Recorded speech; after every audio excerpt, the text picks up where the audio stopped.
സഹോദരന്റെ ഭാര്യ 6 മാസം ഗർഭിണിയാണ്.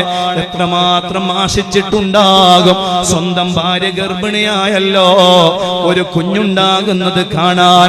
ആ ചെറുപ്പക്കാരൻ ആ ദിവസം ഒന്ന് കാത്തിരുന്നിട്ടുണ്ടാവൂലേ? സുബ്ഹാനല്ലാഹ്, എത്ര വലിയ ആശയോടെ ആയിരിക്കും ആ ദിവസത്തെ ആ ചെറുപ്പക്കാരൻ കാത്തു നിന്നിട്ടുണ്ടാവുക. എന്തിനാണ് ഈ കൊലകൾ ചെയ്യുന്നത്? എന്തിനാണ് ഈ കൊല്ലുന്നത്? കൊന്നതുകൊണ്ട് എന്ത് ഉപകാരമാണ് ലഭിക്കുന്നത്? ആ പാവപ്പെട്ട കുടുംബം അനാഥമായില്ലേ? ആ സഹോദരി വിധവയായില്ലേ? ഇനി ജനിക്കാൻ പോകുന്ന ആ കുഞ്ഞിനെ ഉപ്പയെ നഷ്ടപ്പെട്ടു പോയില്ലേ? ഓ മനുഷ്യ, ക്രൂരന്മാരാകരുത്, വെറുതെ കൊന്നുകളയരുത്. അങ്ങനെയുള്ള കൊലപാതകം പാടില്ല. അതുകൊണ്ട് നമ്മൾ അങ്ങനെയുള്ള ഒരു പ്രവർത്തനം നമ്മൾ ചെയ്യാൻ പാടില്ല. ആര് ജയിക്കട്ടെ ആര് ജയിക്കാതിരിക്കട്ടെ, കൊലപാതകം കൊണ്ട് ഒന്നിനും പരിഹാരമല്ല. അങ്ങനെ ഒരു പ്രവർത്തനം ഉണ്ടാകാൻ പാടില്ല.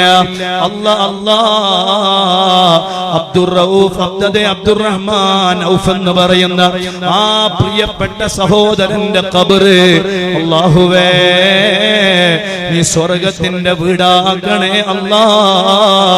ദോഷങ്ങൾ പുറത്തു കൊടുക്കണേ റബ്ബേ. അബ്ദുറഹ്മാൻ ഔഫിന്റെ ഖബറ് അല്ലാ നീ സ്വർഗത്തിന്റെ വീടാക്കണേ അല്ലാ. വെള്ളിയാഴ്ച രാവ് ഖബറിലെ 1-ാമത്തെ രാത്രിയാണ്. സ്വർഗത്തിന്റെ വീടാക്കണേ അല്ലാ. ഹബീബായ തങ്ങളെ കാണുന്ന സമയത്ത് തിരിച്ചറിയാനുള്ള തൗഫീഖ് നീ നൽകണേ റബ്ബേ. വലിയ സ്വാത്വികനായ വലിയ ആലിമായ ഒരുപാട്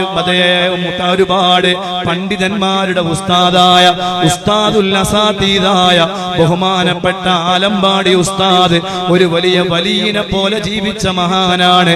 ആ ഉസ്താദിന്റെ മകളുടെ മകനാണ്. അല്ലാഹുവേ ഖബർ നീ സ്വർഗമാക്കണേ റബ്ബേ. അവന്റെ ഭാര്യയുടെ ഖൽബില് നീ ക്ഷമയിട്ട് കൊടുക്കണേ അല്ലാ. ആ ഗർഭത്തിലുള്ള മോനെ ആഖിറത്തിൽ ഉപകരിക്കുന്ന കുഞ്ഞായി നീ സ്വീകരിക്കണേ അല്ലാ.